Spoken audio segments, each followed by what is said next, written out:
Good afternoon students. आज हम लोग जो है अपने लेक्चर सीरीज का तीसरा लेक्चर स्टार्ट करेंगे, जिसमें हम लोग पढ़ेंगे पैकिंग एफिशिएंसी के बारे में और बाकी की सारी चीजें। ठीक है, तो चलिए शुरू करते हैं अपना तीसरा लेक्चर सॉलिड स्टेट केमिस्ट्री। ठीक है, चलिए।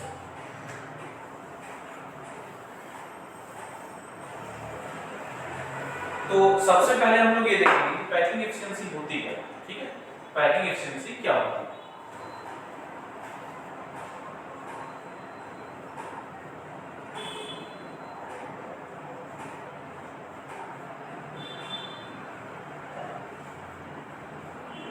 तो पैकिंग एफिशिएंसी ये वो है कि एक यूनिट सेल कितना एटम ऑक्यूपाई करता है, अपने अंदर कितना एटम ऑक्यूपाई करता है, उसे कहेंगे पैकिंग एफिशिएंसी। तो इसकी अगर डेफिनेशन की बात करें हम तो क्या हो जाएगा, total space occupied by atoms in a single unit cell। मतलब एक सिंगल यूनिट सेल में कितना स्पेस जो है वो एटम्स ऑक्यूपाई कर रहे हैं, उसको हम लोग क्या कहेंगे, उसको कहेंगे पैकिंग एफिशिएंसी। ठीक, इतनी बात क्लियर है। तो पैकिंग एफिशिएंसी की सबसे सिंपलेस्ट डेफिनेशन यही है क्या, कि total space occupied by atoms in a single unit cell. Clear. अब पैकिंग एफिशिएंसी को हम लोग पैकिंग फ्रैक्शन भी बोलते हैं। क्या बोलते हैं, पैकिंग एफिशिएंसी को पैकिंग फ्रैक्शन भी बोला जाता है। क्लियर है। चलिए, अब इसको हम लोग और क्या कह सकते हैं, और कह सकते हैं पैकिंग फ्रैक्शन। ठीक, इतनी बात क्लियर हो गई। अब पैकिंग फ्रैक्शन साथ साथ पैकिंग एफिशिएंसी, ये दोनों चीजें हम लोग को क्लियर होनी चाहिए। ये चीज कैसे, मान लीजिए कि अगर कोई भी एलिमेंट या कोई भी एटम या कोई भी कंपाउंड या कोई भी आयन कितना स्पेस ऑक्यूपाई कर रहा है, उसी को हम लोग क्या कहेंगे, उसी को कहेंगे पैकिंग एफिशिएंसी या फिर पैकिंग फ्रैक्शन।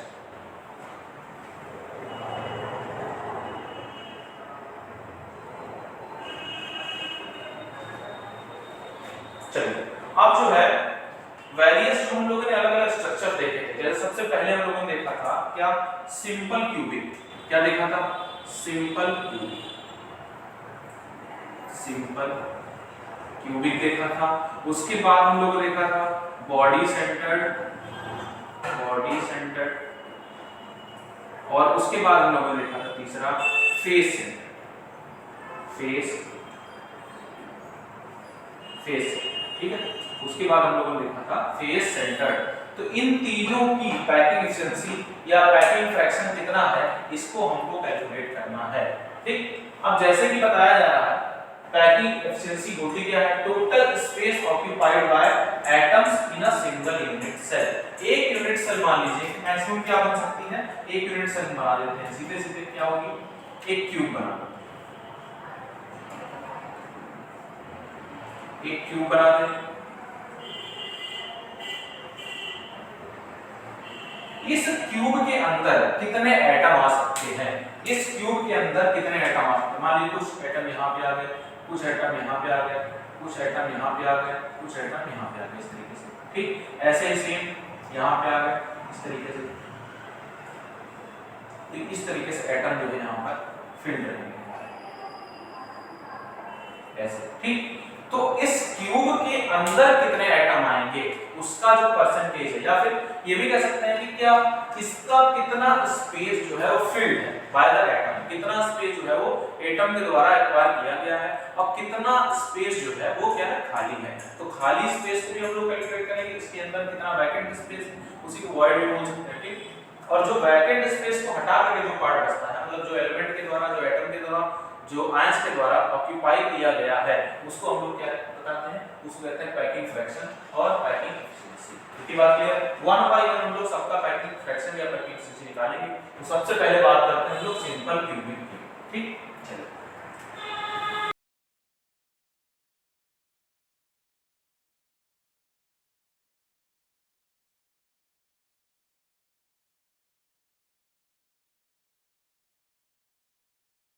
या पैकिंग फ्रैक्शन को सिंपल क्यूब में कैलकुलेट करने से पहले हम उसका एक फार्मूला देखेंगे। ठीक है, तो पैकिंग फ्रैक्शन होता क्या? तो पैकिंग फ्रैक्शन या पैकिंग एफिशिएंसी दो तरीके से चलता है। अगर कोई ऑब्जेक्ट 2 डायमेंशन में, ठीक, 2 डायमेंशन में है तो उसका फॉर्मूला अलग होता है। अगर कोई ऑब्जेक्ट 3 डायमेंशन में तो उसका फॉर्मूला अलग होता है। कैसे? पैकिंग फ्रैक्शन या पैकिंग एफिशिएंसी इक्वल टू होता है पैकिंग फ्रैक्शन या पैकिंग एफिशिएंसी इक्वल टू होता है Z इनटू, अगर 2D में लिए 2D में लिए तो क्या हो जाएगा एरिया। अब जैसे कि मान लीजिए एरिया हम यहाँ पर किसका लेंगे, तो एरिया लेंगे area of circle, circle divided by area of square, square into 100। ये हमारा हो गया किसमें, ये हमारा हो गया 2D का फॉर्मूला। अब यहाँ पर हमने सर्किल क्यों लिया और नीचे स्क्वायर क्यों लिया? अब जैसे कि हमने शुरुआत में बताया था कि किसी भी एलिमेंट को, किसी भी एटम को, किसी भी मॉलिक्यूल को हम लोग क्या ट्रीट करेंगे एज अ स्फीयर, है ना। जो एक पॉइंट होता था उस पॉइंट को हम लोग क्या कहते थे कि स्फेरिकल वो मॉलिक्यूल है। पूरा का पूरा लैटिस अगर हम देखें तो लैटिस में जो एक सिंगल पॉइंट बनाया गया था इसको हम लोग क्या बोलते थे, लैटिस पॉइंट। तो उस पॉइंट पे जो है हम लोग क्या मानते थे कि अगर मान लो कि कई सारे लैटिस पॉइंट हो गए हमारे, तो हर एक लैटिस पॉइंट का मतलब क्या है, ये सर्कुलर एटम है, ये सर्कुलर एटम है या फिर सर्कुलर या फिर इसको स्फेरिकल भी बोल सकते हैं, ठीक। तो अगर हमको तो ये पता है कि अगर मान लीजिए हमारे पास है स्फीयर, ठीक है, तो स्फीयर क्या होता है, स्फीयर 3 डायमेंशनल मॉडल है। स्फीयर क्या होता है, 3 dimensional model, sphere 3 dimensional model होता है। और इसको अगर हम 2 डायमेंशन में करें, इसमें करें 2 डायमेंशन, 2 डायमेंशन, तो 2 डायमेंशन वही स्क्वायर किसमें चेंज जाता है, सर्किल में, सर्किल में चेंज जाता है। अब हमको पता है कि हमारा यूनिट सेल किस टाइप का होता है, तो हमारा यूनिट सेल हमको पता है क्यूबिकल होता है। यूनिट सेल क्या होता है, क्यूब होता है। तो अगर क्यूब को हम 2 डायमेंशन में चेंज करें तो क्यूब किस में बदल जाएगा, क्यूब बदल जाएगा स्क्वायर में। ये बात आप लोग बहुत अच्छे से पता होगी कि 2 डायमेंशन में हमारा सर्किल होता है, 3 डायमेंशन में वो स्फीयर में चेंज जाता है, ठीक, और हमारा 2 डायमेंशन में स्क्वायर होता है और 3 डायमेंशन में क्यूब में चेंज जाता है। ये बात सब क्लियर होगी। तो अगर मान लीजिए वही 2 डायमेंशन में हम पैकिंग एफिशिएंसी निकालते हैं तो Z क्या है, Z हमारा है number of atoms in a single unit cell. एक सिंगल यूनिट सेल में कितने एटम हो सकते हैं, ठीक। Z की वैल्यू हम लोग पूरी कैलकुलेट कर चुके हैं, सिंपल क्यूबिक के लिए भी, बॉडी सेंटर्ड के लिए भी और फेस सेंटर्ड के लिए। इतनी बात क्लियर है। चलिए अब जो है पैकिंग एफिशिएंसी हम लोग 2D में निकाल सकते हैं। ये किसके लिए हो गया, ये फॉर 2D हो गया, फॉर 2 डायमेंशन, फॉर 2 डायमेंशन, ठीक। और अगर हम 3 डायमेंशन में कैलकुलेट करें तब क्या हो जाएगा, जैसे मान लीजिए packing efficiency of 3 dimension, packing efficiency on packing fraction equal to same चीज वही formula Z2।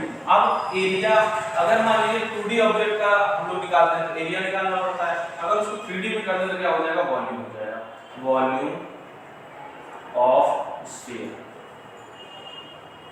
Volume of sphere divided by, अब एरिया अगर हम स्क्वायर का निकालना है तो वॉल्यूम किसका निकालेंगे, cube, volume of the cube into 100। Same वही फार्मूला है, बस एरिया किसमें चेंज हो गया, वॉल्यूम में चेंज हो गया, बाकी सारी चीजें हुई। तो ये किसके लिए हो जाएगा, ये फार्मूला हमारा हो जाएगा 3D, ठीक। ये किसके लिए हो जाएगा, ये हमारा फार्मूला हो जाएगा फॉर 3 डायमेंशन, फॉर 3 डायमेंशन। इतनी बात आप सब क्लियर है। तो ये हम लोग फार्मूला नोट कर लिए। अब इसके बाद क्या करते हैं, सबसे पहले सिंपल क्यूबिक का हम लोग पैकिंग फ्रैक्शन या पैकिंग एफिशिएंसी कैलकुलेट करते हैं, ठीक। इसको नोट करिए फिर आगे चलते हैं।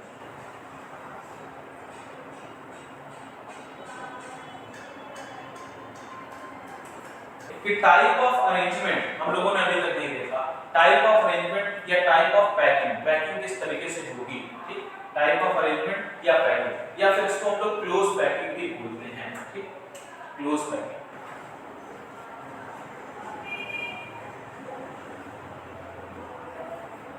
अब ये क्लोज पैकिंग 3 तरीके से होगी। कैसे, सबसे पहले होगा 1 डायमेंशन में, फिर उसके बाद होगा दूसरा 2 डायमेंशन में। 2 डायमेंशन में 2 टाइप का होता है, एक टेट्राहेड्रल और एक हेक्सागोनल।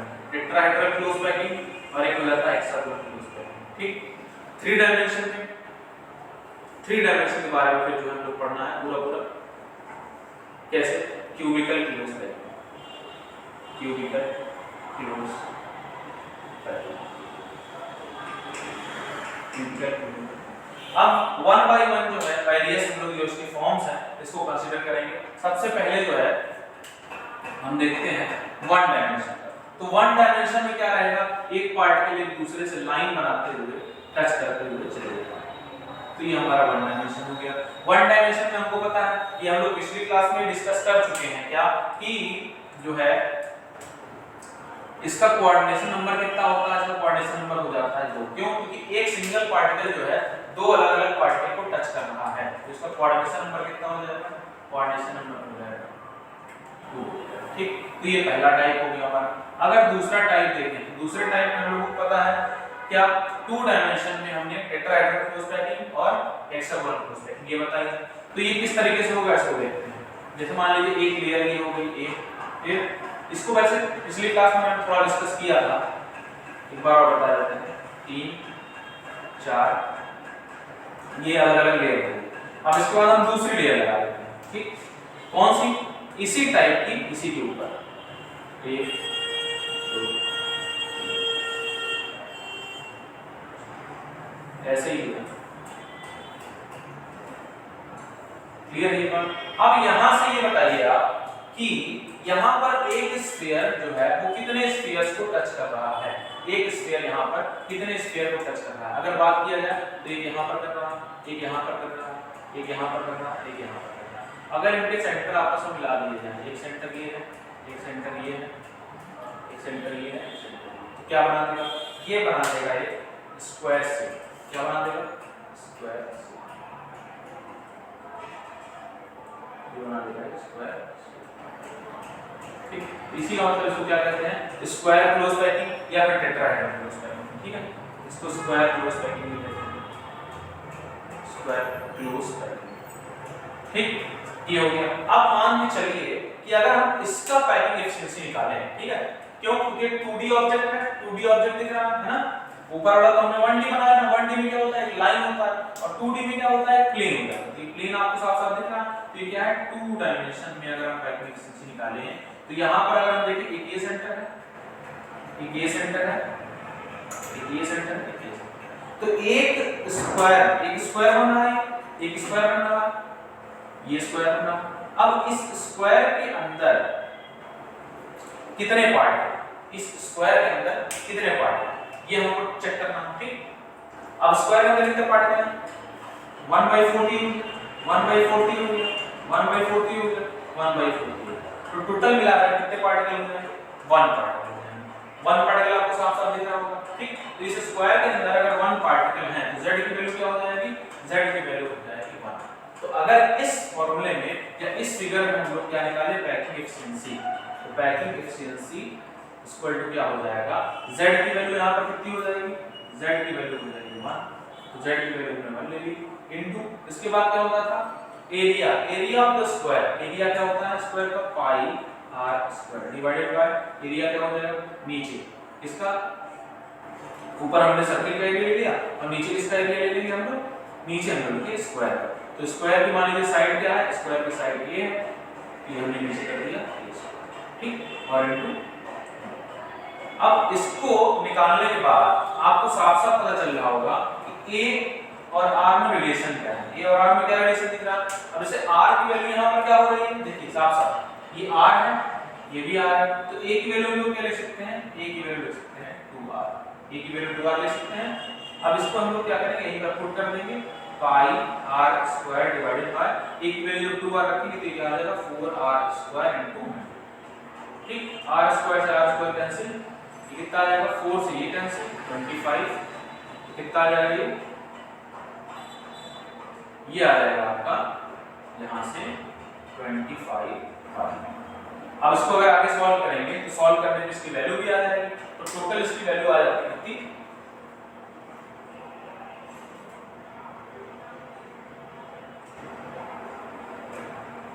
इसकी वैल्यू आ जाती है 78.5। क्या आ जाती है, 78.5%। क्या आ जाता है, 78.5%। ठीक, तो इसका मतलब जो स्क्वायर क्लोज पैकिंग है, स्क्वायर क्लोज पैकिंग में पैकिंग एफिशिएंसी कितना आता है 78.5%। तो स्क्वायर क्लोज पैकिंग में पैकिंग एफिशिएंसी हमारा कितना आ गया 78.5%। तो यहां पे हम लिख सकते हैं क्या, in square close packing, close packing efficiency कितना आ गया, पैकिंग एफिशिएंसी आ जाएगा हमारा 78.5%। और अगर मान लो रेडियस रेशियो a की वैल्यू अगर लेंगे, a की वैल्यू 2 आ जाएगी और z की वैल्यू कितनी आ जाएगी 1। तो ये तीन अलग-अलग डाटा हमारे पास बदल गए इसके अंदर, square close packing in two dimension. और जाहिर सी बात है square close packing in two dimension नहीं है, ठीक।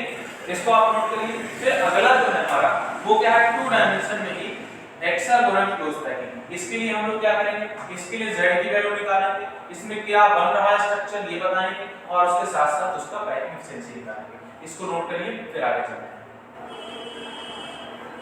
वो केवल 3 डायमेंशन का ही दिया गया है, केवल 3 डायमेंशन, वो भी सिंपल क्यूबिक, बॉडी सेंटर्ड और फेस सेंटर्ड। तो अगर मान लीजिए 2 डायमेंशन का एग्जांपल आता है, एग्जाम में क्वेश्चन आता है, तो हम लोग किस टाइप से करेंगे, वो इस तरीके से, ठीक। अब दूसरा क्या देखना है हम लोग को, दूसरा हम लोग को देखना है हेक्सागोनल क्लोज, हेक्सागोनल क्लोज,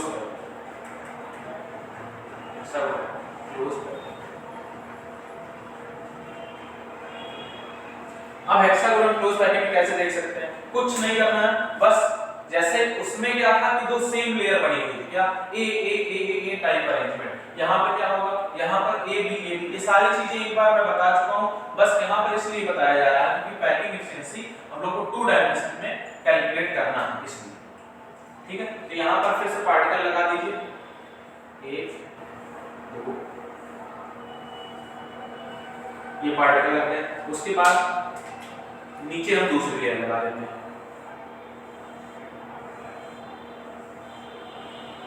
फिर उसके बाद फिर से पहली लेयर, उसके बाद फिर से दूसरी लेयर, ठीक। तो यहां से आपको ये कौन सी लेयर दिख रही होगी कि ए बी फिर ए फिर बी। तो यहां पर कौन सा अरेंजमेंट हो जाएगा, ये अरेंजमेंट आपको दिख रहा होगा ए बी, इस टाइप का अरेंजमेंट आपको दिख रहा होगा। अब अगर बात करें क्या कि ये जो बीच वाला स्फीयर है, ये बीच वाला स्फीयर है, ये कितने स्फीयर्स को टच कर रहा है, ये कितने स्फीयर को टच कर रहा है, आप साफ देख रहे हो क्या, यहाँ पर टच कर रहा है, यहाँ पर टच कर रहा है, यहाँ पर टच कर रहा है, यहाँ पर, यहाँ पर। अब अगर इसकी कोऑर्डिनेशन नंबर की अगर हम बात करें, कोऑर्डिनेशन नंबर की, तो कितना हो जाएगा, कोऑर्डिनेशन नंबर हो जाएगा,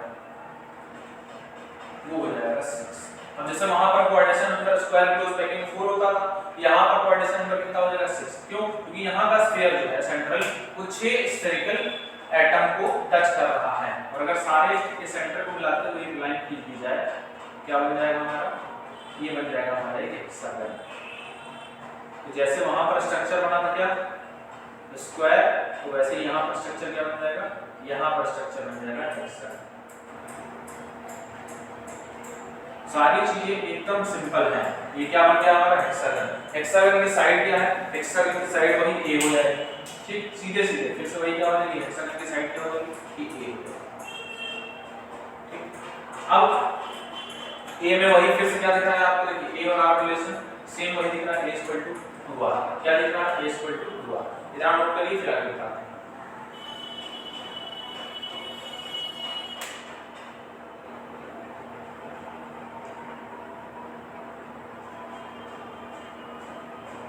चलिए अब जो है यहाँ पर हम लोग को ये करना है कि यहाँ पर z की वैल्यू कैसे कैलकुलेट करेंगे, मतलब z कितना है। अगर आप एक पार्ट देखें तो ये क्या होता है, यहाँ पर ये 3 पार्ट में अलग-अलग डिवाइडेड है। अगर इस स्फीयर की सिंगल स्फीयर की बात करेंगे, ये 3 पार्ट में ऐसे डिवाइडेड है, 3 पार्ट में ऐसे डिवाइड होता है, 3 पार्ट में डिवाइड होता है, ठीक। अब अगर 3 पार्ट में डिवाइड होता है तो इसका एरिया कितना है, 1/3, इसका एरिया 1/3, इसका एरिया 1/3, ठीक। तो तीनों मिलाकर के जो है 1/3 एरिया है। तो अगर तीनों 1/3 एरिया होगा तो ये कितना भाग हो गया, ये भाग हो गया 1/3। ये कितना पार्ट हो गया, ये भी हो गया 1/3। ये कितना पार्ट हो गया, ये भी हो गया 1/3। ये कितना पार्ट हो गया, सारे पार्ट जो है 1/3, ठीक। अब हर एक स्फीयर जो है अपना 1/3 पार्ट जो है वो शेयर कर रहा है। ये कितना पार्ट है? 1/3 पार्ट जो है वो अंदर है और बाकी का 2/3 पार्ट क्या है वो बाहर है। तो जो हमारा स्ट्रक्चर बन रहा है, जो हमारा हेक्सागन बन रहा है, उस हेक्सागन के अंदर कितना पार्ट है? तो उस हेक्सागन का अंदर का पार्ट जो है वो एक स्फीयर जो है टोटल कितना 1/3 पार्ट अपना शेयर कर रहा है। और टोटल कितने स्फीयर है यहाँ पर? 1 2 3 4 5 6। तो अगर 6 स्फीयर है हमारे पास और एक स्फीयर 1/3 पार्ट शेयर कर रहा है तो यहाँ पर z की वैल्यू क्या हो जाएगी? z की वैल्यू हो जाएगी z 1/3 पार्ट शेयरिंग हो रही है, टोटल 6 स्फीयर है, कितना पार्ट हो जाएगा? तो z की वैल्यू हमारी क्या आ गई यहाँ पर? z की वैल्यू 2 आ गई। तो z की वैल्यू पता चल गई। अब अगर z की वैल्यू पता चल गई, a की वैल्यू भी पता ही हमको, क्या यहाँ पर रिलेशन r है और a है, तो r 2r क्या हो जाएगा? 2r a हो जाएगा। सेम वही रिलेशन यहाँ पर भी रिपीट हो गया। ठीक, अब हम क्या करते हैं, अगर हमको यहाँ पर पैकिंग एफिशिएंसी कैलकुलेट करनी है तो क्या करेंगे? पैकिंग एफिशिएंसी कैलकुलेट करनी है तो फॉर्मूला फिर से वही, क्या packing efficiency is equal to area of z, सबसे पहले z into area of circle. क्यों? क्योंकि 2D ऑब्जेक्ट में ये क्या हो जाएगा? स्फीयर कंसीडर करेंगे नहीं, इसको सर्किल कंसीडर करेंगे। उसके बाद नीचे उसका क्या हो जाएगा? Area of object. अब जैसे मान लीजिए पिछले वाले जो स्क्वायर क्लोज पैकिंग थी उसमें क्या बन रहा था? उसमें बन रहा था एक स्क्वायर। उसमें क्या बन रहा था? एक स्क्वायर बन रहा था। अब यहाँ पे क्या बन रहा है? यहाँ पे एक हेक्सागन बन रहा है। क्या बन रहा है? हेक्सागन। तो हेक्सागन का एरिया क्या होता है? तो हेक्सागन में क्या होता है? 6 इक्विलैटरल ट्रायंगल्स होते हैं। क्या होते हैं? 6 इक्विलैटरल ट्रायंगल्स। अब इसको अगर आप मैथमेटिक्स में आप थोड़ा बहुत पढ़े होंगे क्लास 10 में, तो एक हेक्सागन में 6 इक्विलैटरल ट्रायंगल होते हैं। तो अगर इसकी बात करें तो क्या हो जाएगा? 6 इनटू इक्विलैटरल ट्रायंगल का एरिया पता होता है क्या? √3/4a²। ठीक, ये क्या है? ये उसकी साइड हो जाएगी हमारी। ठीक, तो ये क्या हो जाएगा? √3/4a²। अब नीचे इसको सॉल्व करेंगे, z की वैल्यू कितनी आ गई है? z की वैल्यू 2 आ गई है। एरिया ऑफ स्क्वायर πr², ठीक, डिवाइडेड बाय 6 इनटू √3/4 और a की वैल्यू हमको पता ही है क्या? 2r का स्क्वायर और इनटू 100 ये 100 हो गया। अब यहां से इसको कैलकुलेट कर सकते हैं हम, क्या 2πr², ये 2 से ही कैंसिल हो जाएगा, 3 ये 2 आ जाएगा, क्या आ जाएगा? √3/2, इसका स्क्वायर करेंगे तो क्या हो जाएगा? 4r², एक 2 से ये कैंसिल, एक 2 से ये कैंसिल पूरा, ठीक, इनटू 100। r² से r² कैंसिल, क्या आ जाएगा? 100π/√3 ये आ गया। ठीक, तो 100π/√3 आ गया इसकी वैल्यू। अगर इसको हम सॉल्व करेंगे तो 91 पॉइंट समथिंग आता है। इसको सॉल्व करने पे कितना आता है? इसको सॉल्व करने पे आता है 91 पॉइंट समथिंग। तो एक्यूरेसी हम लोग को नहीं ध्यान देना है यहाँ पर। यहाँ पे रफली वैल्यू इसकी लिख देते हैं कितनी? 91%। तो हेक्सागोनल क्लोज पैकिंग में जो है पैकिंग एफिशिएंसी कितना आ जाता है? पैकिंग एफिशिएंसी आ जाता है, वो आ जाता है 91%। अगर बात करें कि इसमें एम्प्टी स्पेस कितना है, एम्प्टी स्पेस आपको दिख रहा होगा। एम्प्टी स्पेस कहां दिख रहा है? मैं रेड कलर से शो करता हूं। ठीक, एम्प्टी स्पेस आपको यहां दिख रहा होगा, एम्प्टी स्पेस यहां पे दिख रहा होगा, एम्प्टी स्पेस यहां पे। अब आपको लग रहा होगा एम्प्टी स्पेस में बहुत कम है ना? कम है, लेकिन कितना है? अगर ये इसको टोटल 100% मान ले तो अगर पैकिंग एफिशिएंसी 91% है, मतलब ऑक्यूपाइड स्पेस 91% है, तो एम्प्टी स्पेस कितना हो जाएगा? एम्प्टी स्पेस हो जाएगा, एम्प्टी स्पेस हो जाएगा 9%। क्यों? क्योंकि 100 से इसको माइनस कर दें, 9% हमारा एम्प्टी स्पेस। तो ये हमारे लिए किसकी वैल्यू होगी?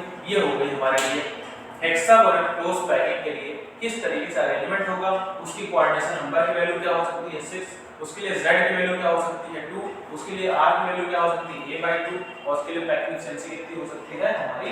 91%। तो जैसे कि आप लोग देखेंगे एनसीईआरटी बुक में 2 डायमेंशन के लिए पैकिंग एफिशिएंसी कैलकुलेट नहीं किया है, लेकिन फिर भी मान लीजिए अगर एग्जाम में आता है तो हम क्या करेंगे?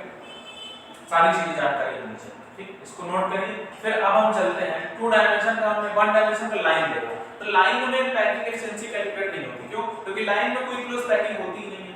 अगर 2 डायमेंशन में हम आते हैं तो हम लोगों ने देख लिया एक होता है ए टाइप अरेंजमेंट जिसमें एक सर्किल पूरी लेयर लगाई जाएगी, उसी के नीचे दूसरे सर्किल की लेयर लगा दी जाएगी सेम ए टाइप, ठीक। उसका पैकिंग एफिशिएंसी हम लोग कैलकुलेट किया।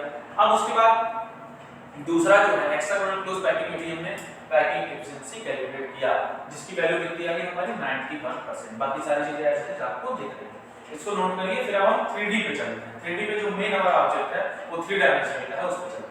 इसको नोट करिए।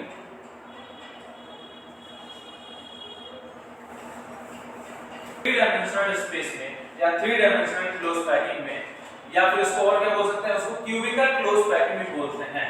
उसमें सबसे पहले हम लोग बात करेंगे किसके लिए, सिंपल क्यूबिक के लिए, ठीक। सिंपल क्यूबिक के लिए बात करेंगे, फिर बॉडी सेंटर्ड के लिए बात करेंगे और लास्ट में जो है फेस सेंटर्ड के लिए बात करेंगे।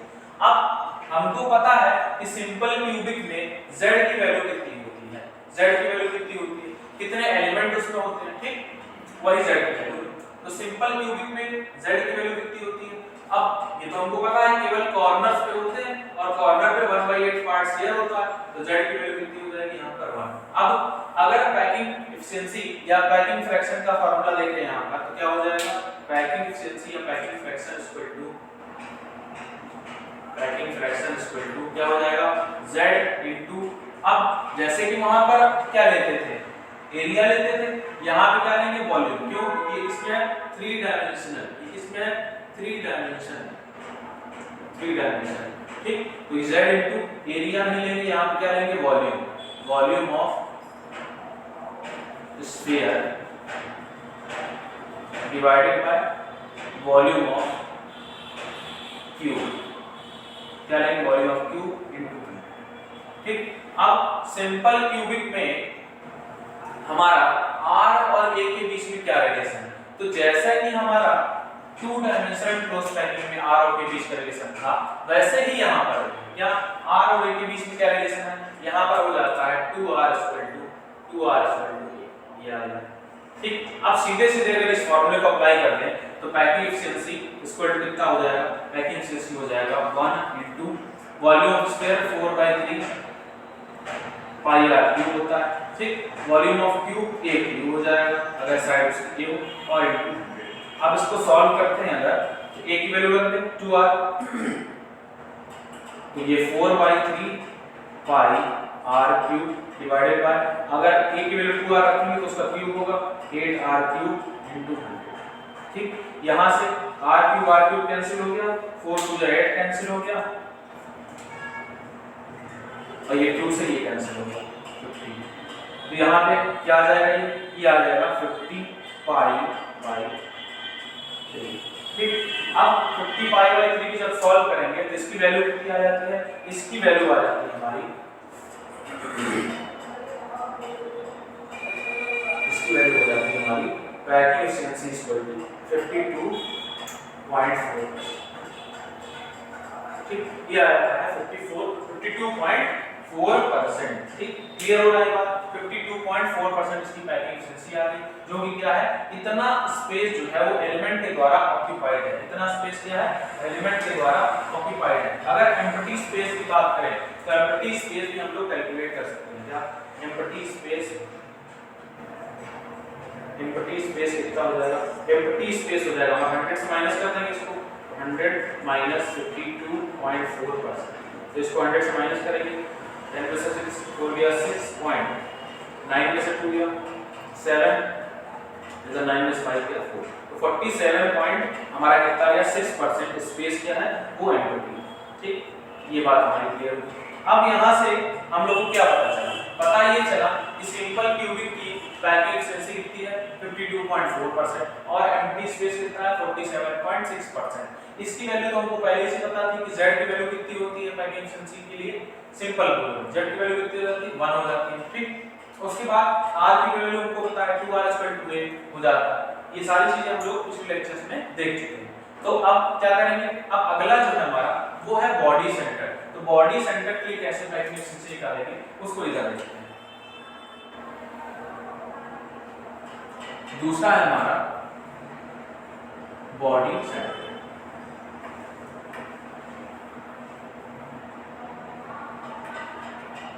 ये भी क्या है 3 डायमेंशनल अरेंजमेंट है, अब बॉडी सेंटर्ड की बात करेंगे तो बॉडी सेंटर्ड में z की वैल्यू क्या हो जाती है, वहां पर z की वैल्यू 2 हो जाती है। अब ये कैसे कैलकुलेट होता है ये सबको पता है, कोई बात बताने की जरूरत तो है नहीं। अब z की वैल्यू 2 होती है। अब r और a का रिलेशन हमने बोला था क्या, r और a का रिलेशन बॉडी सेंटर्ड का, फेस सेंटर्ड का और सिंपल क्यूबिक का आपको ज्ञात करना पड़ेगा। तो यहां पर क्या हो जाता है 4r √3। क्यों, क्योंकि ये डायगोनल पे एक एलिमेंट उपस्थित होता है। कहां पे उपस्थित होता है, डायगोनल, इसलिए 4r² क्या हो जाता है √3। या फिर यहां से a की वैल्यू हम लोग क्या निकाल सकते हैं 4/√3। ठीक, अब इसकी वैल्यू हम लोग क्या करेंगे, हम लोग उठा करके रख देंगे इसमें इसी फॉर्मूले में। क्या, पैकिंग एफिशिएंसी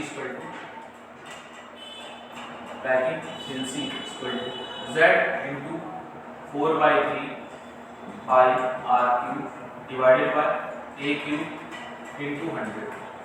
इसी फॉर्मूले में रख देंगे, z की वैल्यू हमने 2 रख दी * 4/3 pi r³ divided by a की वैल्यू रखेंगे तो 4/√3 का क्यूब, 4/√3 का 4/√3 r³ * 100। ठीक, अब इसको सॉल्व करते हैं अगर तो क्या हो जाएगा 8/3 pi r³ इनटू कर दें तो 3√3 आ जाएगा, √3 का क्यूब 3√3, 4 का क्यूब 64 आ जाएगा इनटू 100। अब ये इससे कट गया 8 टाइम्स, ये इससे कट गया, अब ये इससे कट जाएगा 4 2 8 425 100। अब कितना आ गया, r से r³ कट जाएगा हमारा, r³ से r³ कट गया तो ये आ जाता है हमारा 25 pi into √3 डिवाइडेड बाय 2 ये आ जाएगा। अब अगर इसको हम सॉल्व करते हैं, तो बॉडी सेंटर के लिए पैकिंग एफिशिएंसी क्या आता है, इसको सॉल्व करने पे आता है 68%। इसको सॉल्व करने पे क्या आया था 68%। अब पूरा कैलकुलेशन करने की जरूरत नहीं, क्या आ जाता है इसको 68%। तो इसका मतलब यहां से पैकिंग एफिशिएंसी की वैल्यू कितनी आ गई 68%। पैकिंग एफिशिएंसी की वैल्यू कितनी आ गई 68%। पैकिंग एफिशिएंसी की वैल्यू कितनी आ गई 68%। इसका मतलब है कि 68% जो है वो एलिमेंट ने ऑक्यूपाई किया हुआ है और बाकी का स्पेस का एम्प्टी। तो एम्प्टी स्पेस कहां पर है, एम्प्टी स्पेस हो जाएगा एम्प्टी स्पेस कभी-कभी वॉइड से भी बोला जाता है। वॉइड क्यों, वॉइड का मतलब होल, होल का मतलब वही एम्प्टी स्पेस। ठीक, तो एम्प्टी स्पेस क्या हो जाएगा 100 - 60। ठीक, ये कितना आ जाएगा 2 32%। तो पैकिंग एफिशिएंसी 68% और एम्प्टी स्पेस या वॉइड कितना हो गया 32%। तो ये हमारा किसके लिए बात हो गई, ये किसके लिए बात हो गई बॉडी सेंटर्ड के लिए। बॉडी सेंटर्ड के लिए z की वैल्यू 2, a की value 4/√3 r, packing efficiency 68%, empty space 32%। इतना आप नोट करिए। फिर लास्ट जो है हमारा वो है फेस सेंटर्ड, उसकी बात करते हैं, उसके बाद फिर हम लोग अगले टॉपिक पे आ जाएंगे। चलिए अब जो है बात करते हैं हम लोग इसकी फेस सेंटर्ड। तीसरा जो हमारा अरेंजमेंट है वो है फेस सेंटर्ड क्यूबिक सेल और इसका भी अरेंजमेंट कैसा रहेगा 3 डायमेंशन। अब फेस सेंटर्ड में z की वैल्यू हमको पता है, z की वैल्यू कितनी हो जाती है या आप सभी को पता है। हर एक फेस पे रहेगा और उसके साथ साथ कॉर्नर्स पे रहेगा। तो कॉर्नर वाला 1 हो जाएगा और फेस वाला कितना आएगा, कॉर्नर वाला 1/8 * 8 हो जाएगा प्लस फेस वाला कितना शेयर होता है हाफ, टोटल फेस कितने 6। ये टोटल सॉल्व करने पे आता है 1 + 3 = 4। तो z की वैल्यू हमारी 4 आ जाती है। ठीक, ये सभी को पता है। उसके बाद रेडियस और a के बीच में रिलेशन है, रेडियस और a के बीच में रिलेशन हो जाता है। अब वहां पर जो स्फीयर प्रेजेंट होता है वो स्क्वायर के डायमीटर में होता है। जैसे कि बॉडी सेंटर में क्यूब के डायमीटर में होता है, वैसे ही फेस सेंटर में फेस पे क्या है स्क्वायर, तो स्क्वायर के सेंटर पे जो है वो स्फीयर प्रेजेंट रहेगा या स्क्वायर का डायमीटर जो स्फीयर प्रेजेंट रहेगा। तो वहां पर 4r की वैल्यू क्या हो जाएगी, 4r की वैल्यू हो जाएगी √2a। क्यों, क्योंकि स्क्वायर का डायमीटर क्या होता है √2a हो जाएगा। यहां से r की वैल्यू क्या लिख सकते हैं या a की वैल्यू क्या लिख सकते हैं, a की वैल्यू आ जाएगी 4/√2r। ये आ गई। अब सीधे से देखिए आप पैकिंग एफिशिएंसी डायरेक्ट फार्मूला लगाइए और कैलकुलेट करिए। क्या, packing efficiency z * 4/3 pi r³ divided by a³ * 100। ये हो गया। अब अगर z की वैल्यू यहां रख देते हैं तो ये 4 हो जाएगा, जेड की वैल्यू कितनी हो जाएगी 4 हो जाएगी सीधे सीधे इनटू 4/3 पाई आर क्यूब और ए की वैल्यू रखते हैं हमारा तो क्या हो जाएगा 4/√2 का आर का क्यूब इनटू 100। अब इसको सॉल्व करेंगे, सॉल्व करने से कितना हो जाएगा 16/3 पाई आर क्यूब डिवाइडेड बाय अब ये कितना हो जाएगा √2 क्यूब 2√2 डिवाइडेड बाय 4 4 जा 16 4 जा 64 आर क्यूब इनटू 100। अब आर क्यूब से आर क्यूब कैंसिल हो गया हमारा, ठीक है। और क्या कैंसिल हो सकता है, ये इससे कैंसिल हो गया 16 4 जा 64, ये किससे कैंसिल हो गया 2 से, ये इससे कैंसिल हो गया 50 और क्या कैंसिल होगा बस, ठीक। तो ये हो जाएगा 50√2 पाई डिवाइडेड बाय। अब इसको सॉल्व करने में कितना आ जाता है, इसको सॉल्व करने पे आ जाएगा हमारा अप्रोक्सीमेटली 74%, लगभग आ जाता है 74%, क्या आ जाता है 74%। तो पैकिंग एफिशिएंसी हमारी कितनी आ गई 74%। तो यहां पे साफ साफ लिख देते हैं क्या पैकिंग एफिशिएंसी आ गई हमारी 74%। अगर एम्प्टी स्पेस की बात करें, एम्प्टी स्पेस की बात करें तो ये कितना हो जाएगा, एम्प्टी स्पेस बस क्या करना 100 से माइनस कर दीजिए, तो एम्प्टी स्पेस कितना हो जाएगा वो हो जाएगा 100 माइनस 74, 100 माइनस 74%, तो कितना हो जाएगा 26% जो है वो क्या आ जाएगा हमारा एम्प्टी स्पेस। तो एम्प्टी स्पेस कितना आ गया 26% स्पेस खाली है और 74% जगह क्या है वो भरी हुई है। तो एफसीसी में क्या है कि 26% जगह खाली। अब अगर बात करेंगे क्या कि अलग-अलग अरेंजमेंट की, जैसे मान लीजिए सबसे पहले हमने बात की सिंपल क्यूबिक की, तो सिंपल क्यूबिक में क्या हुआ कि पैकिंग एफिशिएंसी हमारी है 52.4%, ठीक है। उसके बाद हमने बात किया बॉडी सेंटर्ड का, तो बॉडी सेंटर्ड में कितना है 68%। उसके बाद हमने किसकी बात किया फेस सेंटर्ड, तो फेस सेंटर्ड में कितना आया था 74%। अभी बात हुई कितना आया है 74%। एक अगर तरीका देखें, तरीका क्या है अरेंजमेंट देखें तो वो क्या रहा कि धीरे धीरे पैकिंग एफिशिएंसी क्या हो रही है बढ़ती जा रही है। और अगर और इसके पहले जो हमने देखा था हेक्सागोनल क्लोज पैकिंग में उसमें क्या था 91%। तो जितने ज्यादा एलिमेंट पास आते जाएंगे उतना क्या होगा पैकिंग एफिशिएंसी जो है वो बढ़ती जाएगी, मतलब एम्प्टी स्पेस उसका क्या होता जाएगा कम होता जाएगा, ठीक। अब जैसे एक रूम में अगर मान लीजिए 10 लोगों की बैठने की जगह है, 10 लोगों की बैठने की जगह, अब हमने उसमें क्या किया 50 लोगों को बैठा दिया, तो क्या होगा सब एक दूसरे के ऊपर इधर उधर करते हुए बैठ जाएंगे, किसी न किसी तरीके से बैठेंगे, लेकिन क्या होगा स्पेस एकदम कम हो जाएगा। जैसे ट्रेन में बैठने की जगह कितनी होगी, एक बोगी में 74 या 76 लोग बैठ सकते हैं, उससे ज्यादा नहीं बैठ सकते। अब उसी बोगी में जनरल डिब्बे में क्या होता है कि 200 लोग बैठा दिया जाता है, 200 250 लोग, लेकिन फिर भी वो किसी तरीके से अपने आप को एडजस्ट करते हैं।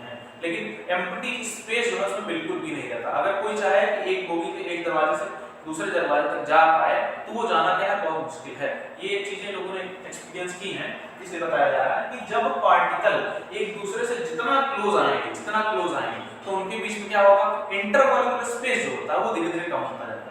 जब पार्टिकल पास आते जाएंगे इंटरमॉलिक्यूलर स्पेस कम होता जाएगा, तो जाहिर सी बात एम्प्टी स्पेस भी खत्म हो जाएगा, और जब एम्प्टी स्पेस खत्म हो जाता है तो क्या होगा पैकिंग एफिशिएंसी अपने आप बढ़ती जाएगी। इतनी बात क्लियर सबको। तो यहाँ से हमारा जो टॉपिक है पैकिंग एफिशिएंसी वो कंप्लीट हो जाता है। अब इसके आगे बढ़ते हैं, ठीक, इसको नोट करिए फिर आगे। अब जैसे मान लीजिए कि कोई भी अगर यूनिट सेल है तो उसकी डेंसिटी हम लोग कैसे निकालेंगे, ठीक है। तो अगला जो टॉपिक है हमारा वो क्या है, वो है डेंसिटी। चलिए स्टार्ट करते हैं density.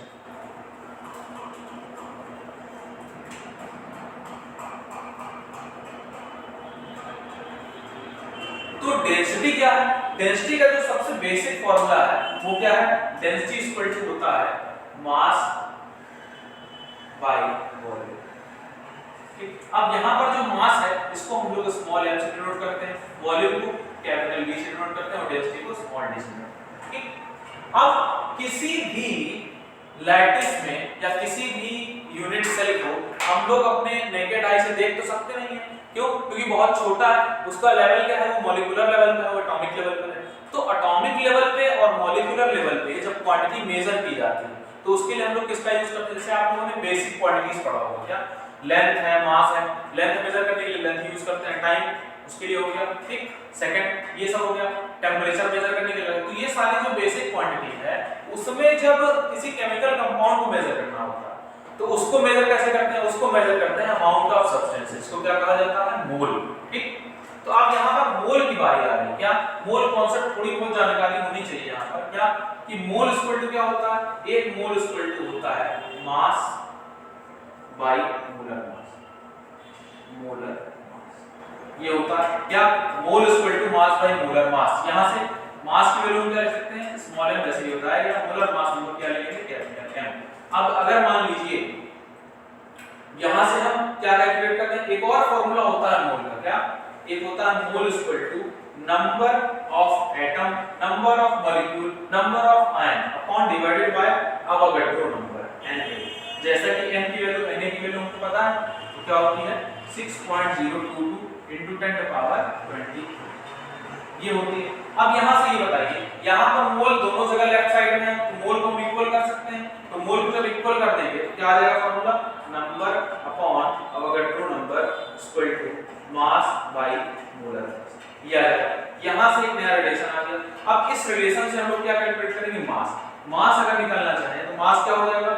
Molar mass into number upon Avogadro number. ये आ जाएगा mass equal to molar mass into number upon Avogadro number. अगर इस रिलेशन को थोड़ा इंटरचेंज करना है, क्या इंटरचेंज करते हैं? यहां से मास की वैल्यू क्या हो सकती है? डेंसिटी इनटू वॉल्यूम, ये हो सकती है। बताइए अब इसको हम क्या करेंगे? इसको हम इक्वेशन 1 मान लें, इसको क्या करें? इसको इक्वेशन 1 मान लें और इसको इक्वेशन 2 मान लें। तो अब क्या कहेंगे? फ्रॉम इक्वेशन 1 एंड 2 क्या कह देंगे? From equation 1 and 2। तो 1 और 2 के यूज से हम क्या कर सकते हैं? दोनों जगह मास है, ठीक, दोनों जगह स्मॉल है, तो दोनों को हम लोग क्या कर सकते हैं? इक्वल कर सकते हैं। तो इक्वल जब करेंगे तो क्या आ जाएगा? d into v equal to आ जाएगा हमारा capital M into number upon Avogadro number. यहां से डेंसिटी की वैल्यू आ जाएगी, density equal to capital M into number upon Avogadro number into v। ठीक, ये बात समझ में आई। अब अगर मान लीजिए कोई भी यूनिट सेल है, तो यूनिट सेल को हम लोग क्या कंसीडर करते हैं? यूनिट सेल अगर कंसीडर करते हैं तो यूनिट सेल क्या हो जाएगी? कोई भी यूनिट सेल जो होती है वो कैसी होती है? वो होती है क्यूबिकल। क्यूबिकल। और उसमें जो नंबर ऑफ एटम्स होते हैं वो किससे डिसाइड होते हैं? Number of atoms, number of atoms वो डिसाइड होते हैं z से। z इफेक्टिव या फिर z भी इसको बोल सकते हैं, कितने टोटल इसमें एटम होंगे। तो अगर यूनिट सेल क्यूबिकल है तो क्यूब का वॉल्यूम क्या हो जाता है? वॉल्यूम हमको पता है, वॉल्यूम किससे डिनोट कर सकते हैं? वॉल्यूम हो जाएगा उसी का a क्यूब। तो अगर सारी वैल्यू अगर हम यहां पर पुट कर दें, क्या कि यूनिट सेल को हम क्यूबिकल ले लें, नंबर को z ले लें और वॉल्यूम को a क्यूब ले लें, तो हमारा एक नया फार्मूला बन जाता है। क्या? d equal to z into capital M upon a cube into n। ये फार्मूला बन जाता है, जो कि क्या है? जो मेन फार्मूला है डेंसिटी कैलकुलेट करने का। क्या? Density equal to Zm upon a cube n, जहां पे Z क्या है? Z है इफेक्टिव एटॉमिक नंबर, उस दिए गए लैटिस में कितने एटम हो सकते हैं। जैसे कि हम लोगों ने सारे एटम निकाले जा चुके हैं। सिंपल क्यूबिक के लिए Z की वैल्यू 1 होती है, बॉडी सेंटर के लिए Z की वैल्यू कितनी हो जाती है? 2 हो जाती है, फेस सेंटर के लिए Z की वैल्यू कितनी हो जाती है? 4 हो जाती है, एंड सेंटर के लिए कितनी हो जाती है? बताइए, 2 हो जाती है। ठीक, तो इन सब के लिए Z की वैल्यू तो हमको पता है। M क्या है? मोलर मान। कोई भी लैटिस दिया होगा उसका नाम तो बताया जाएगा। अगर सोडियम क्लोराइड दे दिया, सोडियम क्लोराइड का मोलर मास। अगर मान लीजिए ऑक्साइड दे दिया तो ऑक्साइड का मोलर मास, पोटेशियम ऑक्साइड या आयरन ऑक्साइड दे दिया, तो कोई भी अगर कंपाउंड दे, एलिमेंट दे, मॉलिक्यूल दे या फिर सॉल्ट दे, कुछ भी देगा तो वहां पर उसका हम लोग मोलर मास रख देंगे। बाकी चीज Na की वैल्यू हमको पता ही है। Na की वैल्यू कितनी होती है? 6.022 into 10 to power 23। क्या करेंगे? इस सवाल में या ये जो डेंसिटी के ऊपर क्वेश्चन आता है, आप इसमें जब तक अप्रोक्सीमेशन नहीं लेंगे तब तक ये क्वेश्चन जो है आप लोगों से जल्दी सॉल्व नहीं होगा। क्यों? क्योंकि इसमें कैलकुलेशन बहुत हार्ड आती है। तो ऐसा कोशिश करिए कि जहां पर 6.022 into 10 to power 23 है, उसको क्या कर लीजिए? उसको 6 ले लीजिए। 6 ले लेंगे, काफी अच्छे से कैलकुलेशन हो जाएगी जल्दी जल्दी। ठीक, और एक चीज ये भी जान लीजिए क्या कि जो रेडियस होती है, जो एज लेंथ होती है, क्यों? क्योंकि एक यूनिट सेल हमने बताया क्या होता है? मॉलिक्यूल। मॉलिक्यूल होता है, एटम होता है, और एटम, मॉलिक्यूल, आयंस का ये सब का साइज क्या होता है? नैनोमीटर और पिकोमीटर के रेंज का। तो जब नैनोमीटर और पिकोमीटर के रेंज का रहेगा तो उसको आप लोग सेंटीमीटर मीटर बदलेंगे, तो वेरियस तरीके से अलग-अलग कैलकुलेशन आप लोग को फेस करना पड़ेगा, इसलिए मैं बता रहा हूं कि जितना हो सके उतना अप्रोक्सीमेशन लीजिए और आंसर जो है रफली कैलकुलेट करिए। बाकी अगर एग्जैक्ट आंसर लाना है तो आप उस तरीके से कैलकुलेट कर सकते हैं। इसको नोट करिए, डेंसिटी का फॉर्मूला फिर आगे चलते हैं। एक क्वेश्चन लिखते हैं,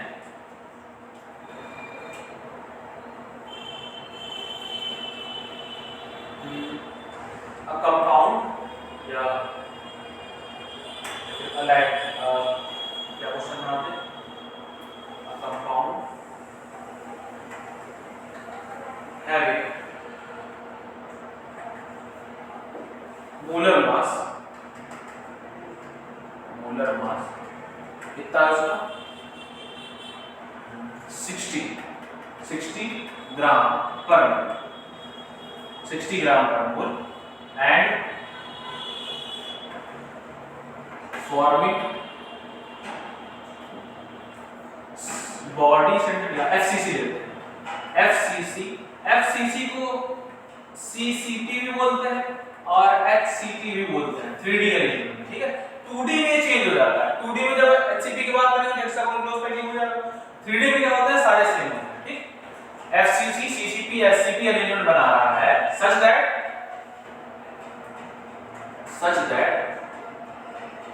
length या edge length जो है वो क्या है, edge length वो कितनी हो जा रही है, edge length मान लीजिए हो जा रही है वो है 400 पिकोमीटर, वो कितनी हो जा रही है 400 पिकोमीटर। फाइंड द डेंसिटी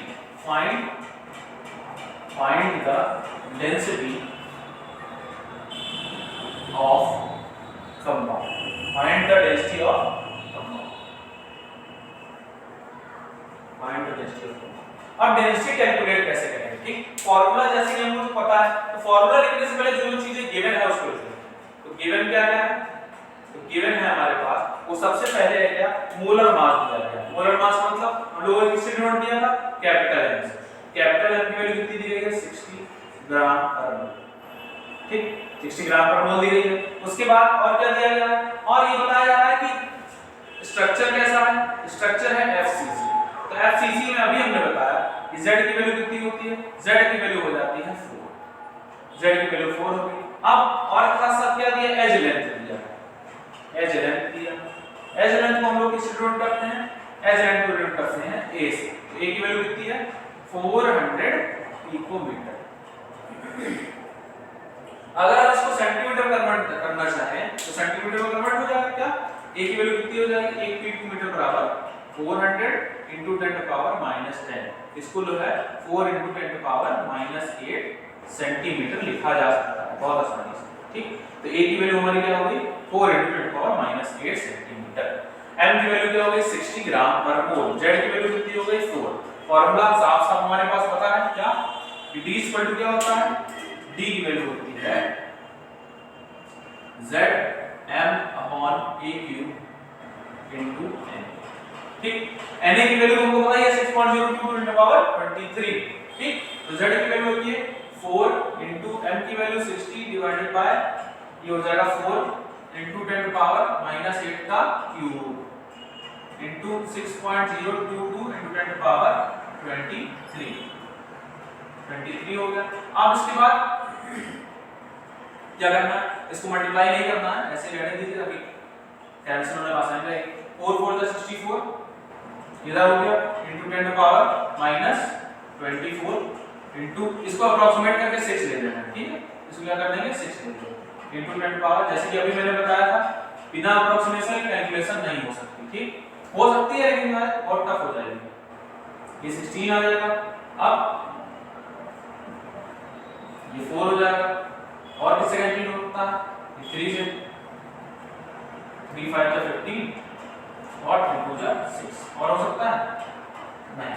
तो अब ये आ जाएगा 5 ऊपर आ गया और नीचे कितना आ गया, नीचे आ गया 4 2 = 8 आ गया। अब 8 जो है यहाँ पर 10 to power -24 और 10 to power +23 क्या हो जाएगा 10 to power -1। इसको ऊपर भेज दीजिए तो कितना हो जाएगा 50/8 और सॉल्व करेंगे 25/4, ठीक। 25/4 तो ये 6.2 ठीक है, 6.25 लगभग आएगा। तो डेंसिटी की वैल्यू हमारी यहाँ से कितनी आ गई? डेंसिटी की वैल्यू आ गई क्या?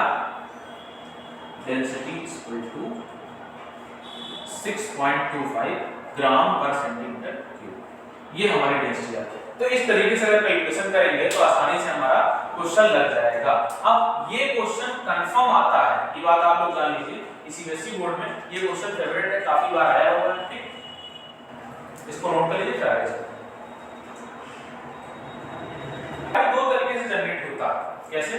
एक होता है टेट्राहेड्रल वॉइड, एक होता है ऑक्टाहेड्रल वॉइड।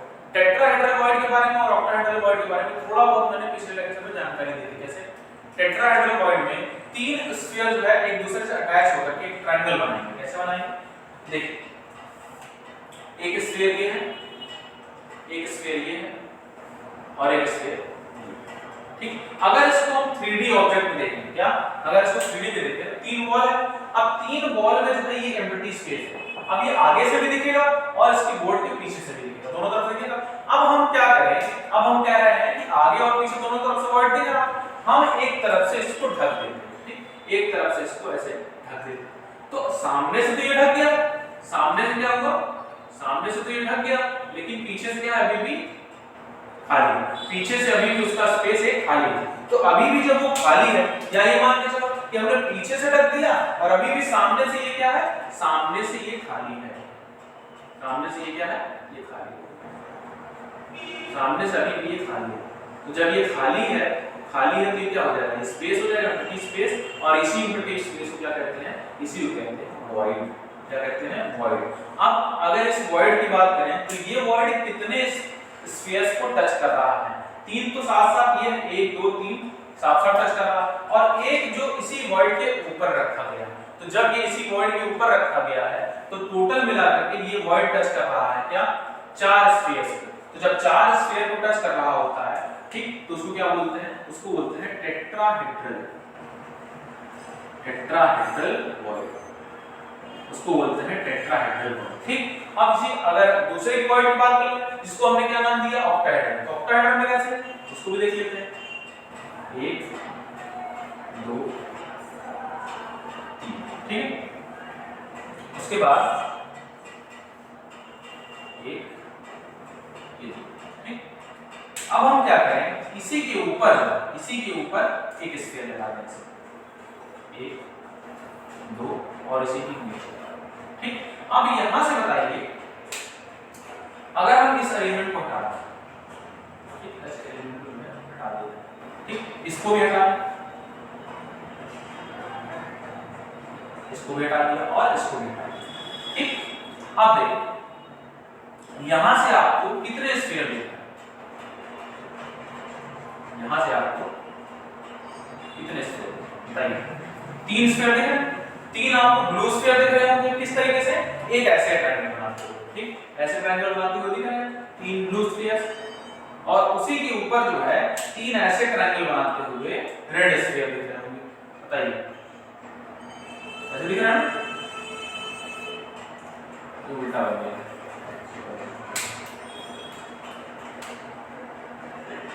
3 स्फीयर ऐसे बनाते हुए दिख रहे हैं, एक जिसका सेंटर ये है, दूसरे का सेंटर ये है, तीसरे का सेंटर ये है, और 3 स्फीयर आप लोगों को रेड कलर में दिख रहे होंगे। कैसे? इस तरीके से 3 स्फीयर ऐसे, ठीक। तो एक दूसरे को अगर टच करने की बात करें, ठीक, तो यहाँ पर जो वॉइड बन रहा है, यहाँ पर एम्प्टी स्पेस दिख रहा है आपको, ठीक, यहाँ पर एम्प्टी स्पेस दिख रहा है। तो ये जो एम्प्टी स्पेस है, ये जो एम्प्टी स्पेस है, ये कितने स्फीयर्स को टच कर रहा है? ये इसका होता है ऑक्टाहेड्रल वॉइड। ऑक्टाहेड्रल वॉइड क्यों? क्योंकि इसका जो स्फीयर है वो टोटल कितने स्फीयर को टच कर रहा है? वो टच कर रहा है 6 स्फीयर। वैसे 1 2 3, उसके बाद ये हो जाएगा 4, ये हो जाएगा 5 और ये हो जाएगा 6। टोटल मिलाकर के 6 स्फीयर्स को टच कर रहा है। कैसे टच कर रहा है? कि अगर इसमें देखें, जैसे आपको उधर समझ में आया, इधर भी देख सकते हैं। क्या? 1 ये हो गया, 2 3 हो गया, 4 हो गया, ये 5 हो गया, 6 हो गया। टोटल ये जो वॉइड बन रहा है सेंटर पर, ये कितने स्फीयर टच कर रहा है? यहाँ पर टच कर रहा है, यहाँ पर टच कर रहा है, यहाँ पर टच कर रहा है, यहाँ पर टच कर रहा है, यहाँ पर टच कर रहा है। टोटल मिलाकर के 6 स्फीयर्स को वो टच कर रहा है, तो उसको हम लोग क्या कहेंगे? उसको कहेंगे ऑक्टाहेड्रल वॉइड। उसको क्या कहेंगे? Octahedral void. अब किसी भी लैटिस अरेंजमेंट में, किसी भी लैटिस अरेंजमेंट में जो नंबर ऑफ वॉइड्स होते हैं वो किस बिहाफ पे कैलकुलेट होते हैं? वो z के नंबर के बिहाफ पे कैलकुलेट होते हैं। जितना उसका z का नंबर रहेगा उतना ही उसमें वॉइड उसी के हिसाब से आ जाएगा।